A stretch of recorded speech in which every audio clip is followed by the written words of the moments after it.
All right. So, all right. When I get loud, that means you get quiet. It's not elementary school, right? So anyways, a few things off the top. So with Top Hat, I've been talking with people. Also, I'm going to try out this mic. If I get too loud, let me know. I had some people reach out. It might be harder to hear up there. Is this sounding louder up there to you at all? Okay. So, oh, hold on. We got to find where's the, all right. Just talk a little bit quieter there. So, Top Hat, I realized we're having issues getting on the Wi-Fi. In fact, I was just doing some things here and I was having some issues. Somebody made me aware. I put up the answer key before class. Initially, there was a little typo on there. I've changed it. So now if you go to the full file, it should actually match up with what looks like the practice problem question did read. I have the answers out there, but I don't have how you get to them. If you want to see that, that's what those CL sessions are for. So those are starting tonight. They'll be every Thursday and Sunday.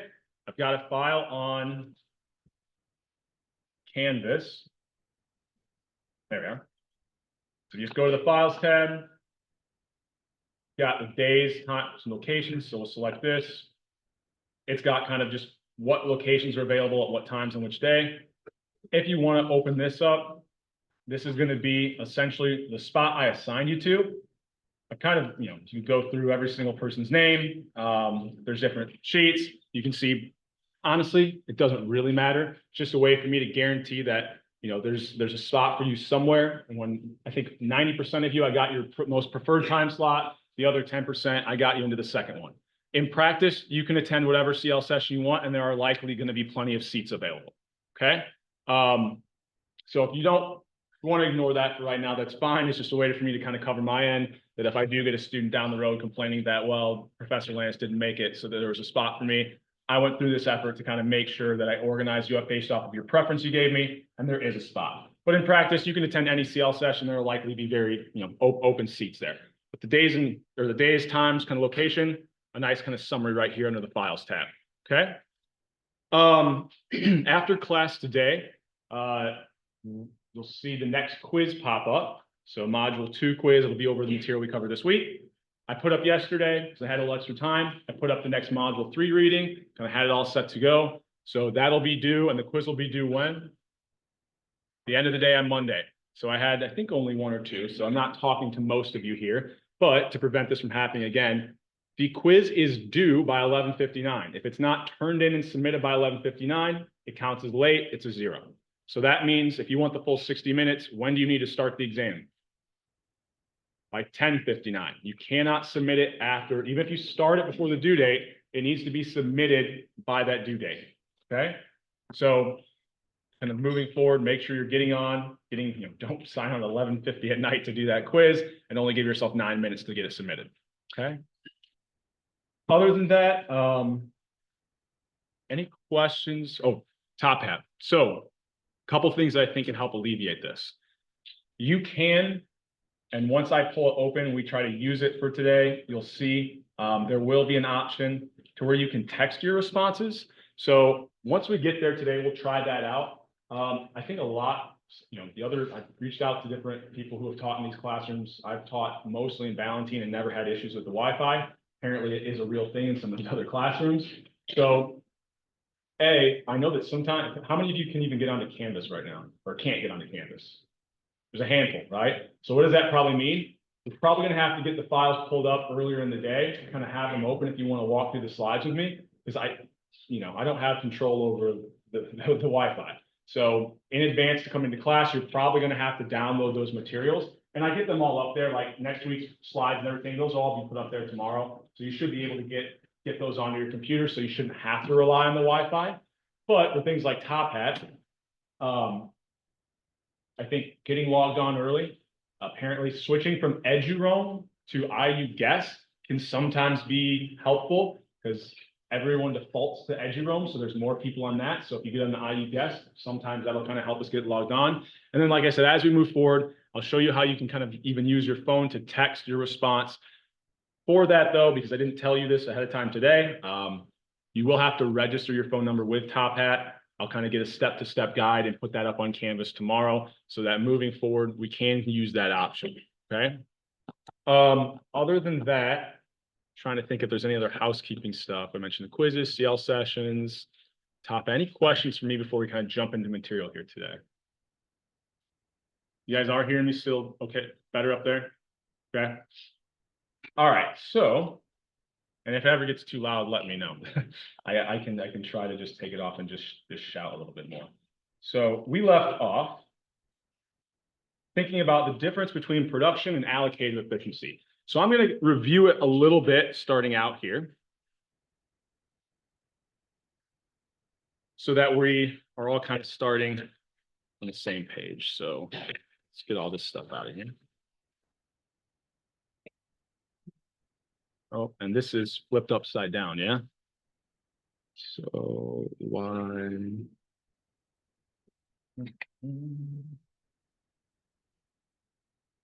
would they have that flipped?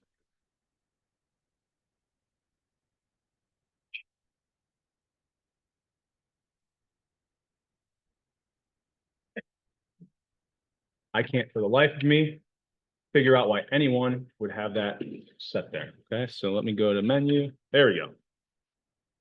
This makes a little more sense now. So we said, you know, we've got these production decisions and we're choosing between two goods. I'm going to call them X and Y. Okay. We said our economy-wide production possibilities curve looks something like this, right?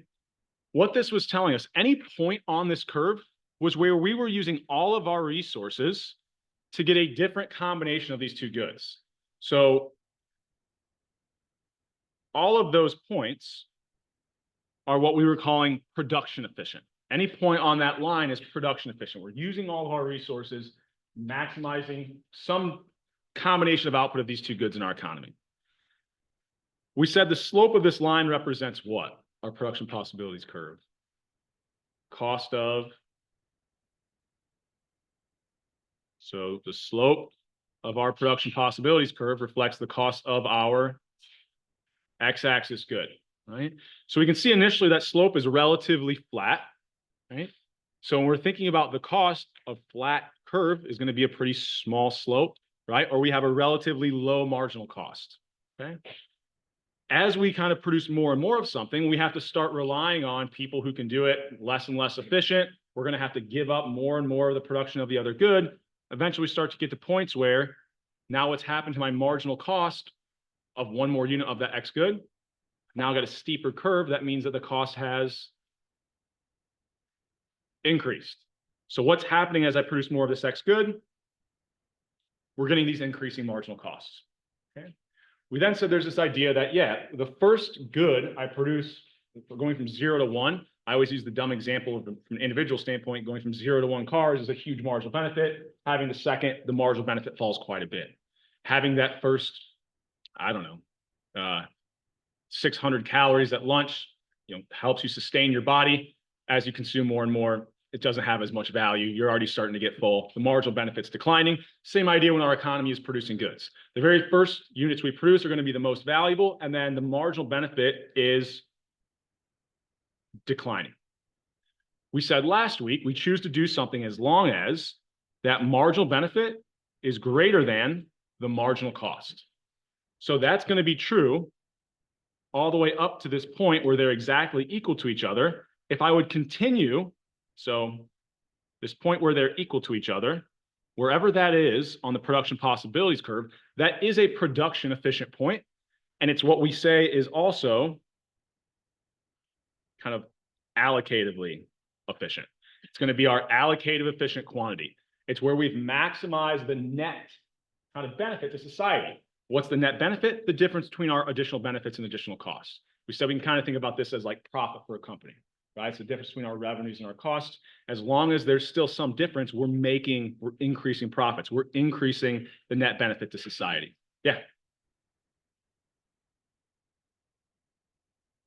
Yeah, so we haven't really used that term yet. Next week, we'll start talking about equilibriums. They're really synonymous, right? Generally, we think about equilibriums when we're talking more about specific markets as opposed to the economy as a whole.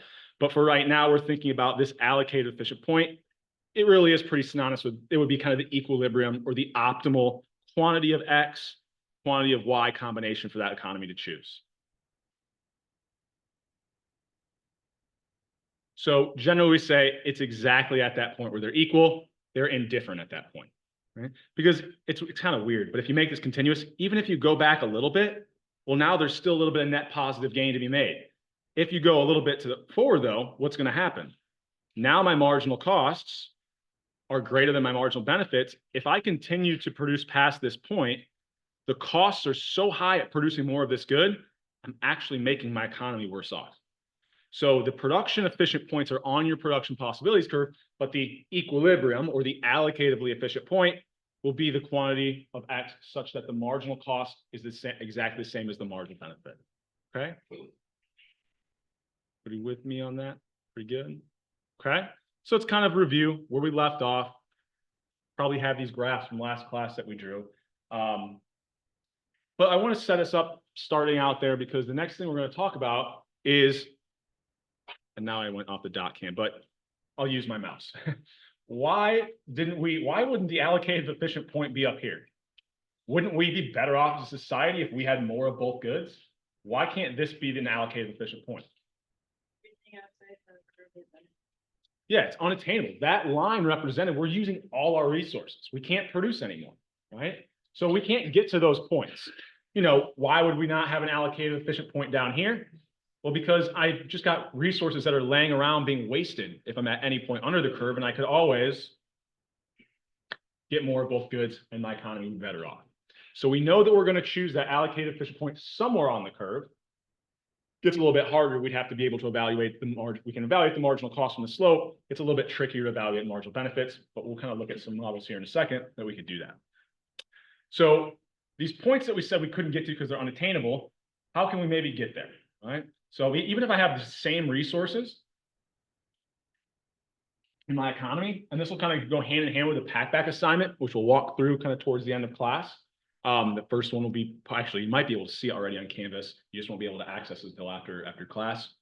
So it refers to, it's talking about like ChatGPT and productivity. So even if we have the same resources, same number of labor hours, same raw materials, if we see a new technology improvement, we could be using the same amount of raw materials, but our workers are now more efficient. We can get more of all goods, right? So I was, you know, my wife is she's a principal at one of the elementary schools here, and it's insane to me how many things she's like, yeah, I just threw it into ChatGPT to get a nice template, and then I switched some things around, added a couple things, like saved me, you know, probably 20-30 minutes, right? She's way more productive. She can produce way more on a day-to-day basis with this additional new piece of technology, right?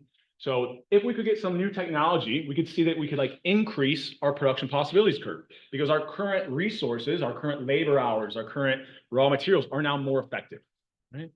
Some other things that could change that, you know, maybe I make my labor more productive. So this isn't like I give them new technology, but what are all of you doing right now? You are trying to increase your human capital, your skills, so that you can go out and get a better job because you're more productive. What will companies do? Pay you more money, right? So investing into things like, you know, human capital, or we'll end up talking a little bit more about just general capital. So this might be for a company, research and development, right? Or something like that. That can also cause us to see an increase in our production possibilities curve. And then going back to like the Stone Age, you know, what would, from a very bare bones society that was, you know, completely nomadic even, what helps them increase what they can produce? Having more kids, having more people in the economy, because you now just have more labor hours, right? So population growth, technology changes. Now, I guess technically we're assuming with the population growth that those people are entering the workforce. You know, I drive around Bloomington long enough, you'll see that's not necessarily true for everybody. But if we can kind of get more people into our labor force, we should see this increase in our production possibilities curve as well, okay? So using the same resources, you know, even if our marginal costs haven't changed, so we get, I'm saying a shift here, even if we get like a parallel shift out, so that the slope at any, you know, you can kind of see the slopes are staying the same for these production possibilities curves, we can still get to a higher kind of level of of output, right? Our production and allocated efficient point will be high, right? I could end up with more of both goods. So that, we want this, right? In fact, we could also see something slightly different, which this is supposed to be absorbed into the top. We'll see if it absorbs it into the bottom. There we go. So let's say I have a technology change that only impacts one good, right? So in my example of ChatGPT, maybe that impacts things that humans are producing, but it doesn't really impact things that are more automated, right? That are kind of relying on machines to produce them. So I'll give you kind of the dumb example here. Wheat and iPhones, right? Some kind of agricultural product, some kind of technology product. So let's say that I have some new technology. So let's say it doesn't even have to necessarily be a new technology. It could be raw materials that we're discovering as well. So I think this is how it works. Once again, I always worry when I venture outside the world of economics that I might not have read or I'm recalling something correctly. But I believe most technological devices like iPhones require cobalt.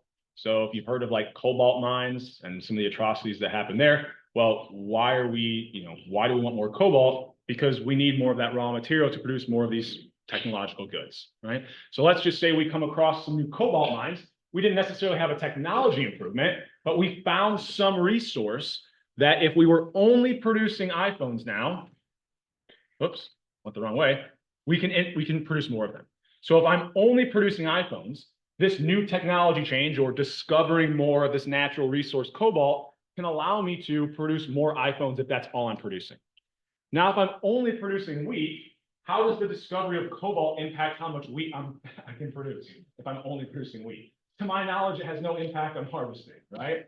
So, here we would have an example where if I'm only producing wheat, this new technology change that impacted iPhones or this new resource I found doesn't change the amount of wheat I can produce at all. So what's happened, and you can kind of picture this. I'll draw it out. Actually, I'm not even going to rely on your eyes. Like I'll draw it out for you, so it just makes it a little bit easier. So we have this thing, and we'll just kind of put the same goods I was using just to make it a little bit easier. Okay.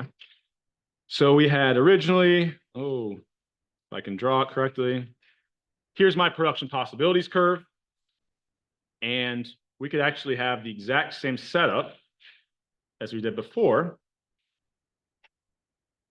And think about, I could map out the marginal costs and the marginal benefit of producing wheat. So this is like before I even have a technology change.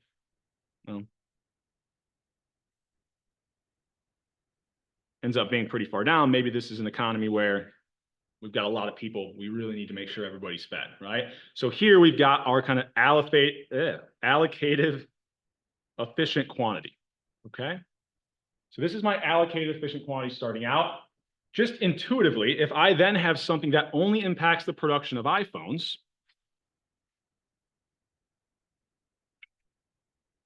okay? What that's going to do, and I'll first show you the visual, then we'll try to walk through the intuition. So let's say I'm looking at the exact same quantity, and I'm trying to pick up about what the slope is here. Notice what's happened at that same quantity after this technology change, right? I didn't draw this perfectly, so here we go. You can kind of see this slope is becoming a little bit steeper. And it might be easier to see down here, right? My slope is becoming steeper, right? So if my slope is becoming steeper, what's happening to my marginal costs at every single quantity? They're going up, right? And think about why. Because now to produce the same amount of wheat, well, before I couldn't produce as many iPhones. So maybe I was only giving up 2 with those same labor hours.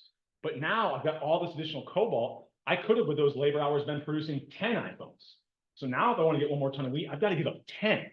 So as we have technology changes that make it so I can produce more of a good, inherently, that's going to make producing the good that doesn't have a technology change a lot more costly. I'm going to have to start giving up a lot more of this other good. What's that going to do? Well, higher marginal costs just means that at every single quantity here, my marginal costs are a little bit higher. So I'll kind of call this MCT, or marginal cost after the technology change, right? If you want to write tech or something along with it, if you're going back to help you remember, then that's good. So what's happened to the optimal or kind of the allocated efficient point? Well, now notice it's at a much lower, and I'll put a T there as well. It's going to be at a much lower quantity of wheat. So this is going to be our allocated efficient point now. It's going to be a lower quantity of wheat, higher number of iPhones, right? Yeah. So because we've got our slope is increasing, right? That's going to increase. It's reflecting, a steeper slope, higher marginal cost. At every quantity, our marginal cost will be higher. So now, after that technology change, where's the allocated efficient point? Where marginal cost is equal to marginal revenue. Whatever we see a technology change in, the allocated efficient point will move towards that good. So here I saw the technology change that improved how many iPhones I could produce. My allocated efficient point moved towards producing more iPhones, fewer tons of wheat. Okay. Any questions on this before we keep moving? Okay with this? Yeah.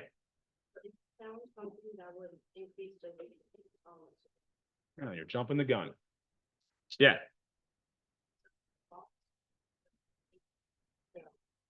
If it only increased wheat, I'm about to work through an example like that. So yeah. Any other questions on this before I keep moving here? Yeah. If the marginal cost increasing, then it goes the right. So if I'm thinking about, I'm at the exact same quantity. At that quantity, if marginal cost goes up, where's that going to be at on a graph? I'm moving up the y-axis. If I were to move this way, what that's saying is holding constant the value, what quantity would give me that value? That's not telling us about our costs.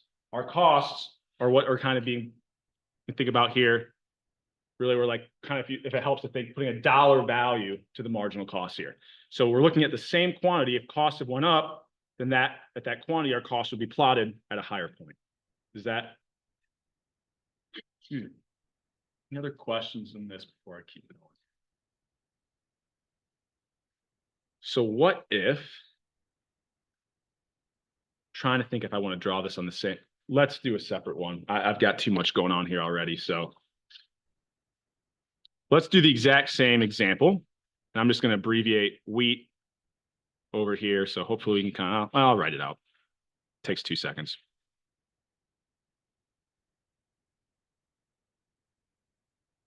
So let's say, here is my original production possibilities curve. Here is my original marginal cost. Here is my original marginal benefits.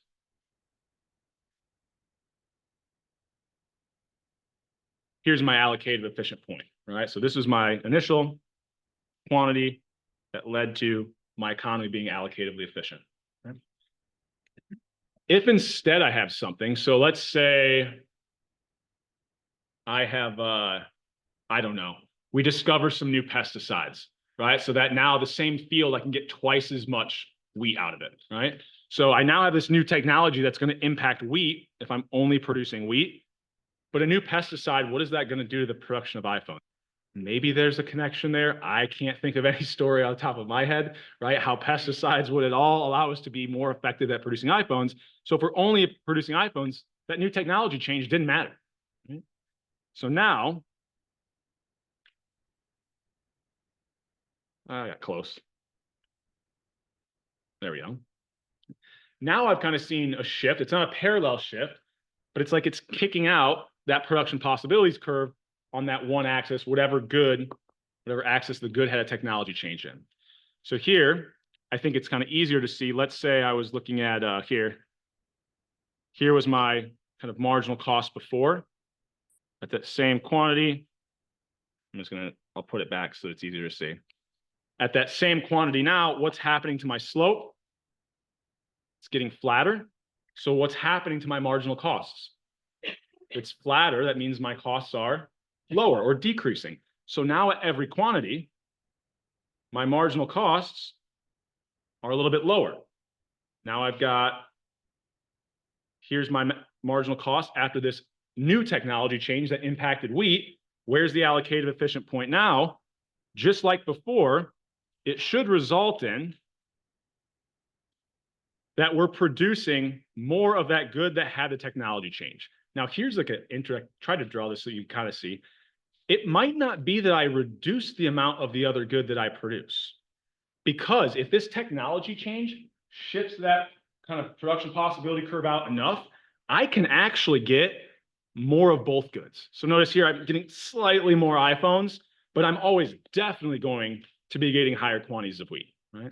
It won't always be the case that the new allocated efficient point is going to be more of both goods, but it's possible. So I try to draw that here where you can see, yeah, I might actually get more of both goods when I have this technology change. It doesn't just have to be that I get more of that good that had the technology change, but it's guaranteed that the allocated efficient point will be at a point where I'm producing more of that good on the x-axis that had the technology change, okay? Any questions on this idea before we keep moving? Yeah.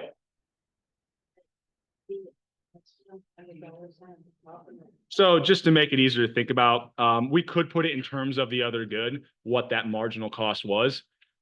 But when we talk about marginal benefits, it's a little bit harder to think about the marginal benefits from consuming something in terms of the other good. So I had a question about, someone asked this very good question. One of the things in the module reading was like, what are the factors of production? And money isn't one of them. And it's because money is really a store of value. We have a very long discussion about this, but the idea being really money can always be put into terms of other goods. How many of this good could it buy? How many of that good could it buy? It's just a little bit easier to think about marginal costs and marginal benefits, thinking about this as a dollar amount. So it could be put in terms of iPhones. I'm just thinking about it in terms of a dollar amount. Anytime you have a good, number of goods, you can put a dollar value and show on that. Yeah, it's a good question. Any other questions for keep moving here? Okay. All right, so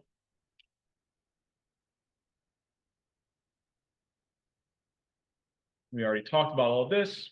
We'll then kind of move on towards the next thing, which is we can model something very similar to a production possibilities curve in terms of our investment into capital goods. Okay.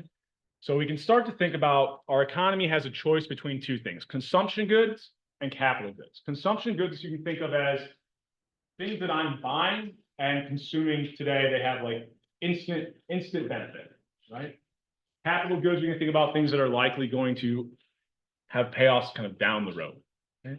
So we've got consumption and capital goods. Another one way I don't know, maybe intuitively think about capital goods. You're all here. You're investing into human capital.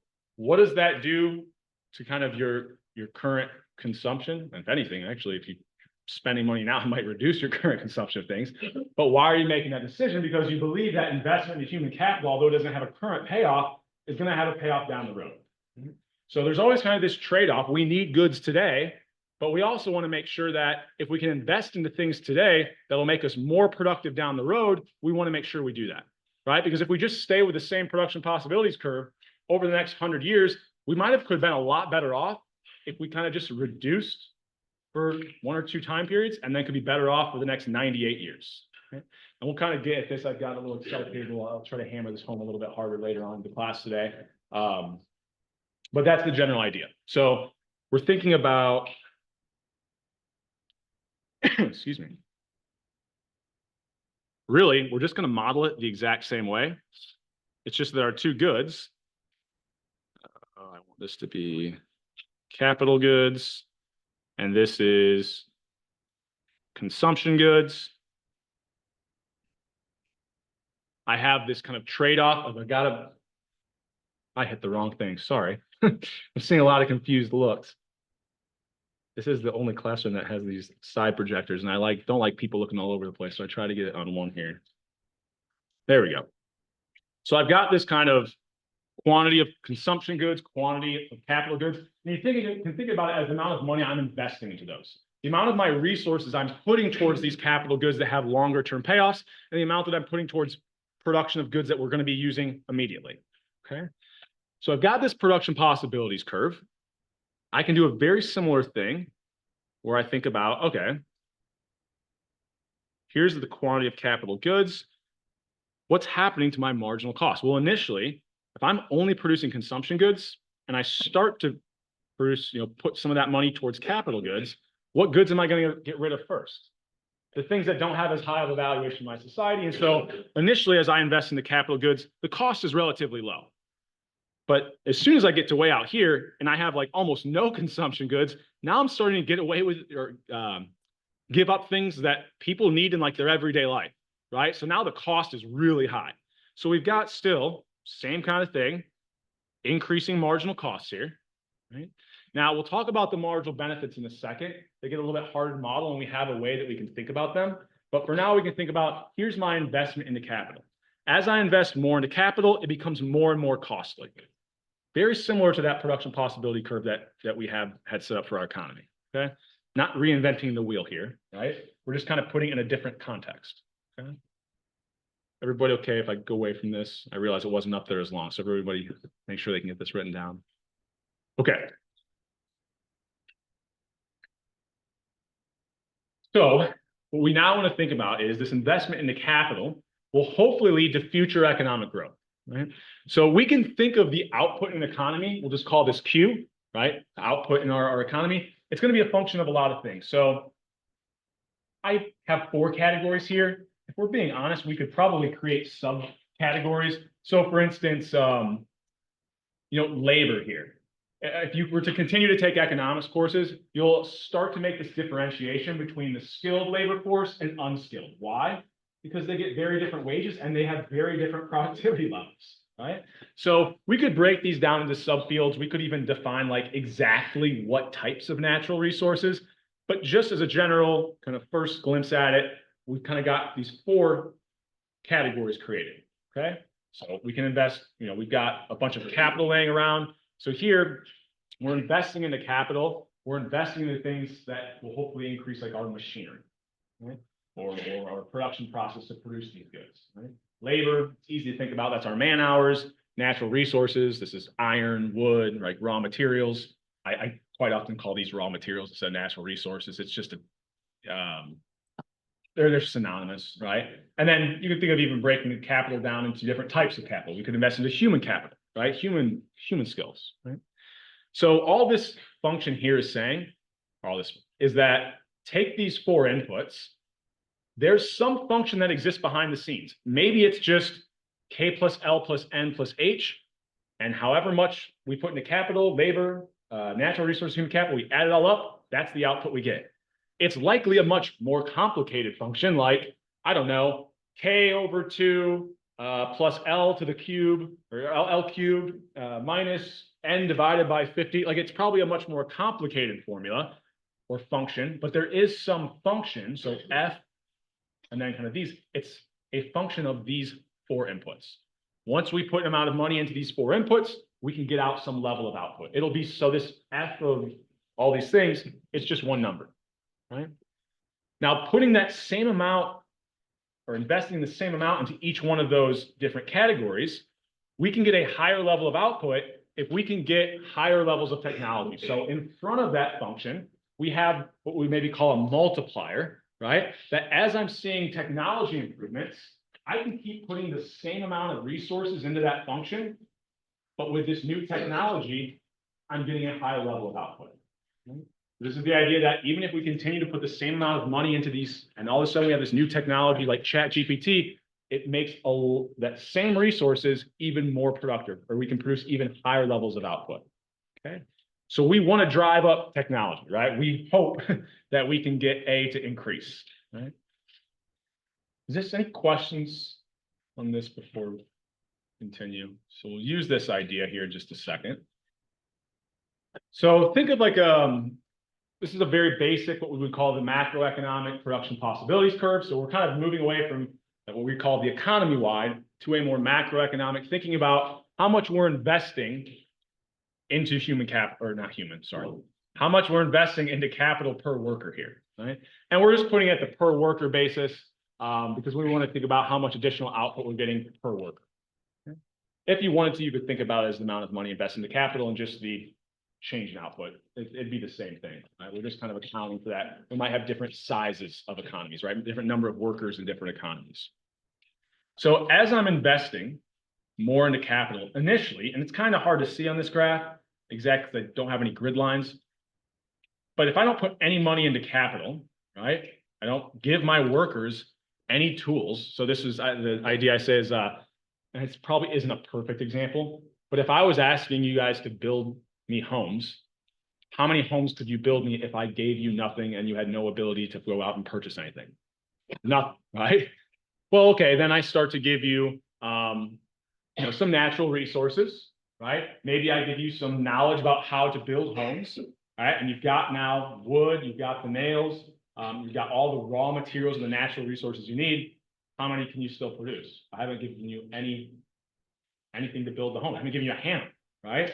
So capital are going to be things like machinery, right? Tools that our labor can use to create output, right? On their own, right? It's very difficult without any type of tool to produce anything, right? So I start giving my worker, maybe initially I give them, a nail gun, right? I invest $100 and I buy a nail gun. This is a terrible probably example, but I think it's something we can all kind of connect with. So I put $100 in. Now, over the next year, I can get per worker 500 homes, right? So at that first $100 invested, it moved my output per worker from 0 to 500. So very similar to marginal cost, we can calculate marginal benefits. Here, what's the benefit? It's just the additional output, right? So from $100, right, I got 500 additional units, or output went up by 500. The slope of the line now is representing my marginal benefits from this capital investment. How do I find the slope of this line? Change in Y over change in X. Y went from 0 to 500. X went from 0 to 100. So there, my kind of marginal benefit would be 5. What about the next 100? Well, I probably bought the thing that was the most efficient for my workers first. Once they have that nail gun, I'm like, okay, well, I might want to give you some things that are also going to be helpful. Like maybe I'll give you an electric, skill saw, right? So you can, your circular saw, whatever you want to call it. So that you can start cutting the boards to the exact length that you need, right? Maybe I gave you a bunch of pre-cut 2x4s, but sometimes you're going to need to cut some of those, right? So you can now make even more houses, right? So that next thing that I buy, though, it wasn't the most important. So when I invested the next $100, now I'm only going from like 500 to 900. So now that change in Y is 400 divided by 100. My marginal output is only going to be 4. And then we can kind of continue with this idea. You'll notice what's happening to the slope of this line. It's flattening out. So what's happening to my marginal benefits? Decreasing. We kind of said this last class, marginal benefits from consuming something are decreasing, but the same thing kind of applies when I'm investing money into something. The initial amount that I invest, I'm always, you can think about this as probably like a Mark Cuban or any person with a crazy amount of money who just starts like Elon Musk buying Twitter X, whatever you want to call it now. What do they put their money in first? The most profitable investments. The companies that are a guaranteed return on investment. Well, then what do they, they spend $50 million. What do they spend their next $50 million on? Well, some companies that have some promise, right? But in the end, they don't really, if they had more promise than the first companies I chose, I would have chosen them first, right? So I continually am choosing lower and lower valuation companies to invest my money in. As I invest more and more money, that marginal benefit I'm getting from investing in these companies is going to be declining. So that's the idea, or one way to think about it. And I kind of walked this through. We could kind of keep on going. And this is what we call, and I think I might have said this last week. Now here it's in terms of output, but this will apply to like consumption as well. We have the law of diminishing returns. As you produce more and more of something, the marginal benefit declines. In this example, as you invest more and more money into something, the marginal benefit is declining. Here, what's the benefit? The additional output. Okay. Any questions on this before we keep going here? So from this slope, I can now determine my marginal benefits. I could put, to your question earlier, why was I using dollar signs? Because I can put that marginal benefit, even though it was in terms of units, the number of the amount of output, it was marginal output. I could take however many additional units I produce, multiply them by the value of those units, and that would give me the dollar valuation of the marginal benefits. So I could plot those marginal benefits. They're declining, same as what we were doing before. Based off of these marginal costs and benefits, I can figure out the allocated efficient point of our resources towards capital versus consumption goods. Okay. Now, everybody with me, I'm going to do something that might seem a little goofy here. Let me just make sure. Okay, we're okay on time. Any other questions here before we keep moving? Okay. So what if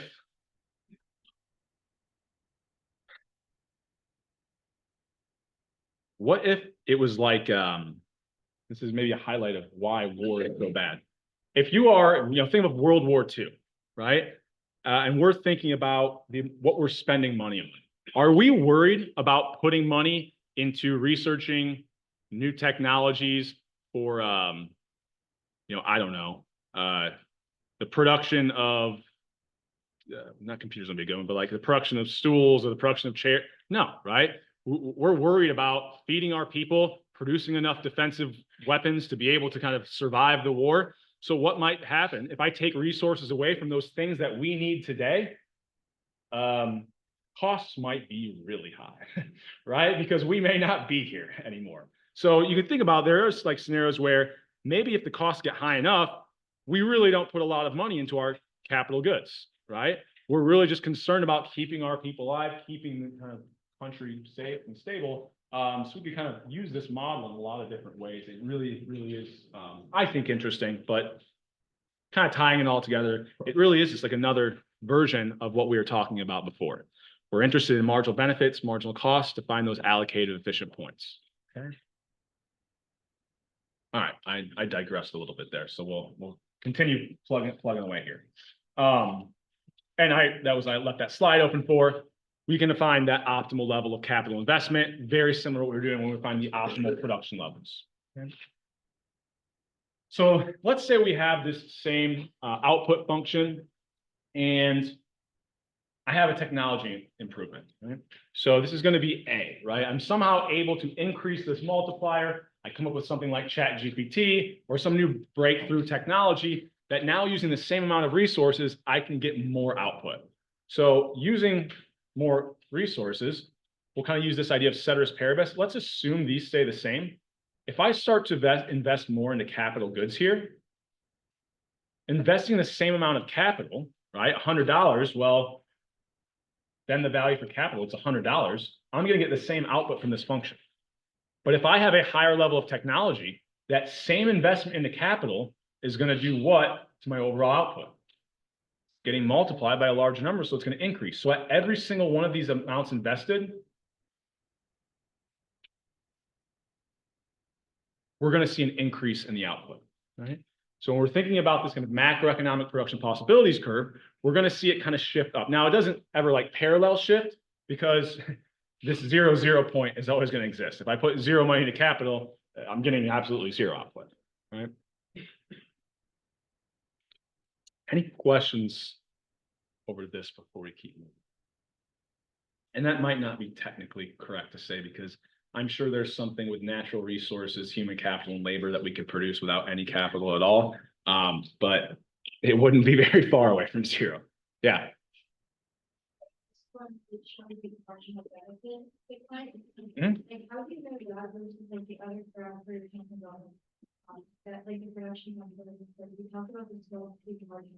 Yeah, so here we're not representing the trade-off between two different goods. We're trying to graph the relationship between what is the additional output I get from investing in the capital. So investing in the capital doesn't mean that I have to give up output, like output per worker. It's telling me something about the relationship of investing in the capital and how much more output I'm going to be getting. Does that help clarify a little bit? Yeah, so this is not the same production possibilities curve as what we were looking at before. This is kind of what I think the book refers to as a macroeconomic production possibilities curve. Yep. All right. Yeah, so we said this, at every single level investment, we can now see that that output is higher. It might be a little bit hard to see here, but if I fixed on the same level of capital, I think I have this in the slide, yeah. What does it look like? You know, it's kind of hard to see here. What does it look like is happening to the slope? It's kind of hard to visualize, but if I could put a line of best fit, if I start out like this, and I'm going like this, maybe with my hand you can kind of see what's happening to the slope there.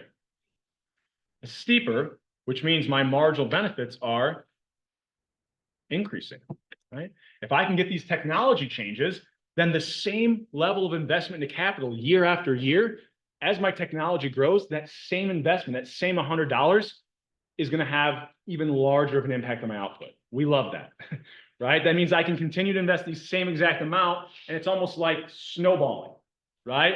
By investing this amount, I get some new technology, I've increased the additional output I'm getting. I keep investing that same amount, I'm going to get even more technology and invest the amount of output I'm getting. So this is, you know, great news for those of us who can understand we should be investing in the capital.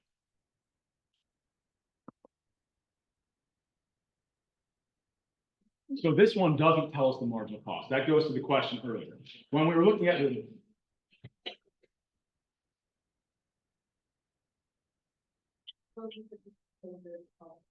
how would I find the marginal benefit when I was thinking about the choice between two goods? Yeah. We won't dive into those issues. It's going to be a lot harder because ultimately the answer is going to be how does our economy benefit? Once we get to module 7, I think, from memory, we'll start talking about things like indifference curves, a term called utility, and it's a way of measuring how much people benefit from having something. Up to this point, we just know that they're just there. We haven't talked about how we like actually determine what those are yet. Yep. Any other questions at this point? Okay. Excuse me. This is also why I know the mic is terrible, because I will cough and do things like that, but I'll try to remember I have it on. So the other thing that I wanted to kind of go through, and let's put this all up here and talk through it, is so we have this idea of investing into capital can lead to technology improvements that increases my output down the road. So we actually have an equation where we can see if we can get a certain growth rate, and you can think of this as like a growth rate in the technology, but it's more so talked about the growth rate of the entire economy. How much is our economy growing?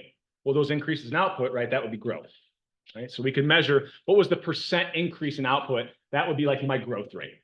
Now, when we talk about the growth rate, I have to be a little bit careful here. And probably I use capitals, but I probably should have done something a little bit different. So I'll explain. Here where I have lowercase growth rate, we're thinking about this is going to be in decimal form. So if I said there was a growth rate of 20%, the value I would put into this function would be 0.2. And if I said there was a growth rate of 3%, I have to move the decimal 2 places to get the decimal form of that. The growth rate would be 0.03. So I could plug in different growth rates that I expect from my economy, add that to 1, and take it to the power of the number of years out I'm trying to predict what my new GDP is going to be. So I'll take my current GDP, or old GDP. I will then multiply it by 1 plus this decimal form growth rate to the power of how many years out I'm trying to predict my new GDP. Okay? So this is taking something to a power here. As far as we're not going to go a whole lot more in depth or more difficult with math. We will have at one point in the semester, we'll have to solve equations like linear equations. It's very basic algebra though, so I'm not going to push you any further than taking things to powers here. Okay. If we do this, right, and I'll show you a little Excel example, which I have a link to, but I have the file up on Canvas as well. What ends up actually being true, and we'll see this, I can prove this to you with some numbers here in a second using this equation, is that a rough rule of thumb is that if I were to take the percentage version of the growth rate, which is why I have it capitalized here, kind of capitalized representing we're using the percent growth rate, lowercase, we're using the decimal form. So let's say I had a 7% growth rate. How many years would it take for my economy to double? Well, this rule of 70 says take 70 divided by the growth rate, and that'll tell you about the number of years. So if I can get a growth rate of 7%, my economy will double in size in 10 years. If my growth rate is 10%, my economy would double in size in 7 years, so on and so forth. Okay. So why do you guys care about this, right? I'll show you why you care about this. So I forgot to open these two things up before class started. So we got the S&P here. Okay, I was gonna say Excel's thinking. So I've got this Excel file. All right. Maybe we'll wait for it here. So the PDF that I opened up kind of has the S&P 500, which is just, the collection of the 500 top performing companies, Wall Street. There's mutual funds tied to these. We can think about, if I was to look, I think what these represent are the mutual funds that are tied to the S&P 500. So if I'm investing into mutual funds that are tied to the S&P 500, there is actually no 10-year time period. I believe this is still true even after the last one, where there's actually a loss, right? So if you can wait it out, you aren't forced to pull your money out of the stock market over any kind of 10-year time frame. We'll see that there are in general positive returns. In fact, they have them estimated to be, where was it? 10-year annualized return here it's 13%, right? So, I mean, if you can get your money invested into a mutual fund, you can expect some pretty high growth rates on your investment here if it's mutual funds tied to that S&P 500. So what you can then do is do some thought experiments. So keeping this easy to just think about, what if we invested $1? Now, we could also think of this chart as saying, what if our GDP started at $1? Okay. So let's say our GDP started out at $1. That's the amount invested here, but I'm kind of trying to line it more up with like a macroeconomic, and then I'm going to put it in a context that matters more to your everyday life. So macroeconomic context, we can think of this as kind of our starting GDP. If I had $1 in my economy and the growth rate was 10%, well, we said about how many years should it take to double? So the decimal form right here is 0.1, but the percentage that would represent 10%. We said the rule of 70, 70 over 10, it should take about 7 years to double. Sure enough, if we go down here, where does it almost hit $2? Right at 7 years, right? All I have, I'm never going to expect you guys to use Excel in this class. But if you're interested, always come. I teach the stats courses here, or some stats courses in the econ department too. I geek out about this stuff. So what you can do is use some fancy Excel stuff. Basically, I just use that function. I took 1 plus these different growth rates, right? I took them to the power of however many years I'm interested in, and then multiplied my old GDP by that. So these values would represent my new GDP in that many years. So I did this for what? The next 35 years, and various different growth rates, or what I put up here as interest rates. So you can see that if I had $1 in my economy, if growth rates are even modest, like 4%, I'm doubling in about 17 years, right? Doubling in size. So you can do the same thing for the amount that you invest into something. So let's say, I was using this example before. Let's say I took $1,000 and I invested it. And right now, I think you can get CD. I actually just did this. So you can get a CD rate for like 5%. Now, it's not going to be, CDs are a little bit different because it's only so many months or a year or something like that. But if you can find something you can invest in right now for $1,000, and let's say you expect it over the next 4 years, you expect it on average about an 8% return. Right? So you invest in that 8% return. Once you're done with college, how much money have you made? About $360, right? Off of just $1,000 investment. Now, I'm not saying all of you have $1,000 laying around to invest, but this does highlight how quickly things can grow. If I were to invest $1,000, so I was thinking about this the other day, if that S&P on average, any 10-year time period, I'm seeing on average 10% returns. If I invested $1,000 today, by the time my kid is 18, that's $6,000. Right? So I can invest not a whole bunch. I mean, if I invested 5,000, by the time they're 18, maybe I've got probably not enough for tuition. I guess it depends on what college he wants to go to, but it accrues very quickly, right? So this idea of compound interest, even relatively small amounts invested, can double, triple, keep on going in size relatively quickly, even at like moderate interest rate, or modest interest rates. Right? And then if I can find areas that are really, really good returns on investment, I can really, see this initial investment grow relatively quickly, right? In the first 10 years here, it's already, factor of 7 in size, right? Going from 1 to over $7. Okay. Okay. Some of you may not have cared about that. A lot of you are Kelly students, though. I know that many of you either are wanting to do or may be trying to do finance. You'll do a lot of stuff like this, right? You'll create a lot of stuff in Excel, kind of thinking about what the return on investments would be over a certain number of years. So I just thought it was kind of a neat little thing to show at this point in the lecture.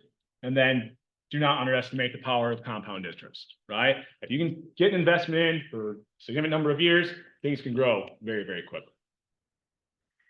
All right, so I have 3 things that I want to do in the next 15 minutes. So we will try to get them all done. The first, and this may not work, is let's see, just out of curiosity, how many of us can currently get on the Wi-Fi? Or how many of us can? That's probably a better way to do it. See a handful, couple hands. Okay, so I won't use it for points today because there's still a couple of us who are having issues.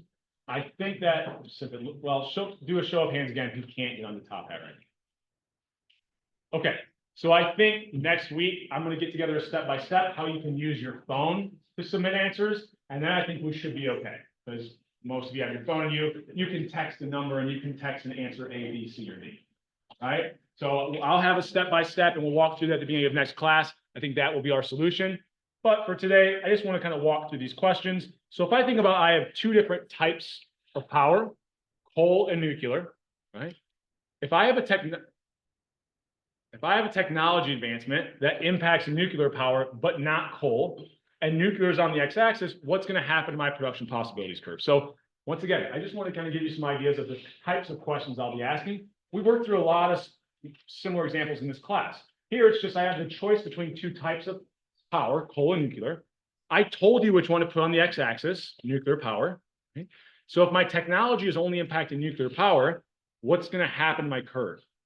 It's going to only shift along the x-axis. That y-axis point will stay the same. So if the right side of my graph is kicking out, what's happening to my slope? It's becoming flatter or decreasing, right? So here, the answer would be it becomes flatter. And if I was using this on a quiz or something, I'd probably be a little bit more technically correct with this shifts out option. There, I meant as like, it's a parallel shift out, right? We don't have a parallel shift out when we have a technology improvement that only impacts one good. We just have a kick out on one of the axes, and then it either makes our production possibilities curve flatter or steeper, okay? Any questions on this before we get going? The next one, yeah.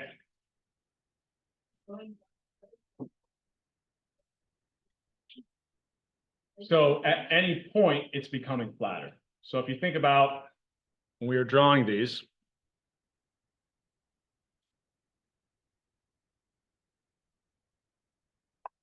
because inherently I'm moving this point out, I'll draw a very extreme version. Let's say it was like this. Notice how pulling that right, it has to make, it's making, correct, yes. Yep. All right. So I would then close that out. We got 270 of us, so we're not missing a ton here. So like I said, I think that texting option should resolve this issue next week. And then this one should be pretty easy. If I'm thinking about investing the exact same amount in the capital per worker, and I have a technology improvement, what's going to be happening to the output I get per worker? I mean, just intuitive, this shouldn't be too hard. If I keep investing the same amount, when we had that technology improvement, A increase, what happened to that macroeconomic production possibilities curve? It went up, right? So we should see an increase there. So a lot of these questions I use aren't going to be extremely difficult. They're meant to be easy. They're more of almost like a check-in to make sure you're paying attention or that you haven't missed a concept that I think should be pretty easily understandable after just hearing it in class. I won't give you like the hardest questions that are going to take you 10 minutes to think about based off of what we talked about. Okay. Any questions on either of those? Okay. So this week, these top hats, it was kind of trial and error apparently. So they're not going to be for points. You'll see them on top hat, but that's why I haven't uploaded them to Canvas because they're not going to count. So if you go back to the syllabus, I think I said I was going to take 20 of the 24. I'll end up taking 18 of 22 probably this semester once we start using them next week, having that phone option available. Okay. The other thing I wanted to mention is the pack back assignment. So here's our section. Excuse me. So if you go there and you click on questions, you should now see the first pack back assignment. I had it set to be available at the beginning of class so that if you wanted to look at it right now, you can. Right? Now your interface is going to be a little bit different than mine, but if you click on the assignment, you'll kind of see, actually, I do have this. Awesome. I've got this, what they call a guidepost. So I've got 3 different articles that I have links to, and then I have some kind of summarize the articles. So you don't have to go through them with a fine tooth comb. You can kind of skim them and look at like my little summary paragraphs about them. But what I try to do is create these, like, notice I ended like every paragraph here in some questions. So this is like my initial question or my guidepost. After you read through this, it's discussing kind of how ChatGPT is impacting productivity, how might that impact the output of society or per worker output. It's all related to things that we've talked about this week, right? So what you'll initially do, you go back to the discussion. So before you like made this so you could see the entire post. So read through it and then you'll have to go back. There's this option to you. It says like ask a new question. So I don't really like the terms that I use, like ask a new question. The reason why they put it as a question is because your initial response to my guidepost, you should try to end it in a question like I did in my original post, because half the assignment's points are from you putting your initial response to my guidepost. So I've got some hypothetical questions. You can kind of either answer them, you can kind of give your own thoughts about this issue, and then try to end it in a question of your own related to this topic, right? The AI in the background sees what my guidepost is, and then goes through your response and determines how thoughtful and how on topic so you can't just type in, I have a dog named Baxter or something like that, right? You actually can tell that you're not using terms, what you've typed is not related at all to the guidepost.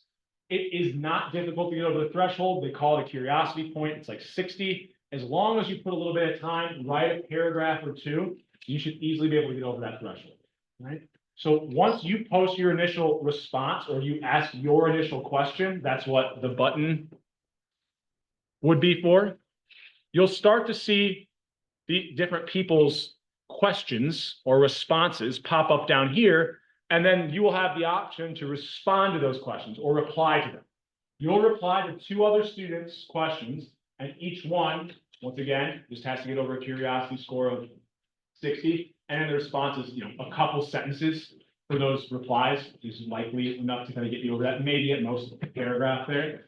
So it's kind of creating some discussion between you, seeing what other people are thinking about the topic, trying to generate some discussion about what I think are some very real world issues. Like 2 of those articles, I pulled from very mainstream media outlets. The other is very academic, and you don't have to really go through this one with a fine-tooth comb. If you want to read the summary, if you are invested in the kind of research economists are doing at MIT, by all means, go through it a little bit more in detail, but there's more kind of supplementary there, okay?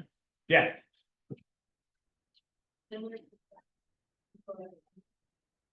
They don't have to be similar questions at all. So I still have one more thing we're going to work through. We've got at least 10 minutes, okay? So the question was, do you want to put questions that are similar to mine? They don't have to be similar to mine at all. All they have to be is on topic. So maybe you pose a question. Yeah, maybe ChatGPT could increase worker output, but maybe it makes people lazier. And we actually get this weird thing where they actually don't work harder. Now we're getting a reduction now. Like, is this best for society? And it's somewhere like that. So this has to be on topic. Okay. Yeah. So if you go back, and this is another good point. So you can access this through Packback, and it's all integrated into Packback. This is the first semester they've done this.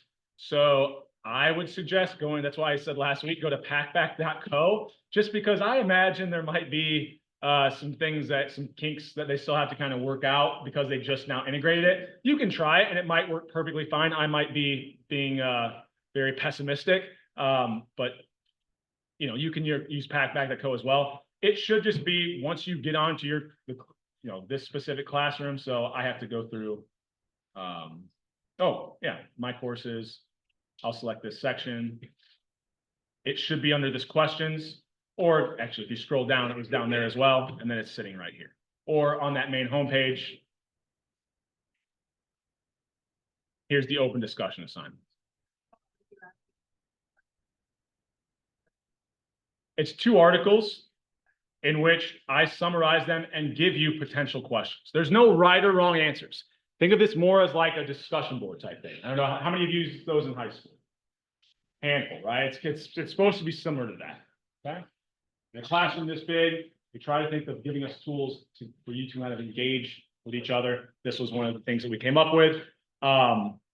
So that will be due. I believe I have it set to be the end of the day, Friday next week. So, I don't want you to kind of be focused. We're worried about it once next week gets here, you're going to have next week's quiz and module reading. So I want to have you have it turned in by Friday. If you get your initial responses posted early, that helps everybody else out because now there's more responses that you can start putting your replies to. All right. So try to get on. This really is pretty much effort-based. It's not like, like I said, everyone, as long as you attempt it, should be able to get the full points for these. It's going to be primarily effort-based. Okay? All right. So I have one more thing I want to go through that I think will be helpful to you. I know you're all very excited to get out of here. My goal is to get all of you to learn as much as possible this semester. And also, I want for all of you to get as good of a grade because I know that's probably more so what you care about. You should care about learning more, but I understand why the grade also matters, right? So I wanted to go through this example from last class because I had someone ask a question on it. And I think that there's another way of thinking or looking at it that I think will be very beneficial and very helpful to a lot of you. So we had, what was it? iPhones and aircraft parts. Thank you. So I think the US, it was 60 and 30, and then India was 50 and 10, right? So there's another way of thinking. Instead of graphing this out, finding the slope, and that tells you the cost of your x-axis good, you can also do this. If I wanted to find the cost of one aircraft part to the US, how would I make this 30 into a 1? Divide it by 30. To not change the relative size of these two numbers, if I divide this by 30, I also have to divide this by 30. Notice I now have the cost 2 iPhones for 1 aircraft part. So whatever you want to find the cost of, instead of graphing it out and finding the slope, technically, if you want to just say, okay, I want to find the cost of an aircraft part, I need to turn that number into a 1, and then dividing by the same number for the other good, I will now have the cost in terms of the other good. I can do the exact same thing if I wanted to know the cost of an iPhone for India. How do I make this a 1? Divide by 50. I can't change the relative size of these, so I need to make sure I divide this by 50 as well. Sure enough, I get the same cost as when we graphed it all out. That one iPhone was costing India 1/5 of an aircraft part. Okay. So I don't know. How many of you think this is a little bit easier than going through it? I thought there'd be some, right? And so this is another way you can think of that. I kind of ran out of time, and I knew we'd have a little bit of time to end the class, so I just wanted to kind of revisit this issue. Module reading, Module 2 quiz, Module 3 reading, due at the end of the day on Monday. Have a fun, safe weekend. I will see you guys on Tuesday.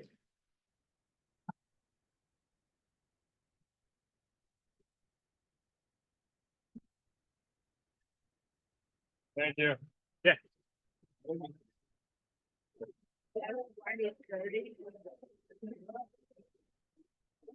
Wait, me stop.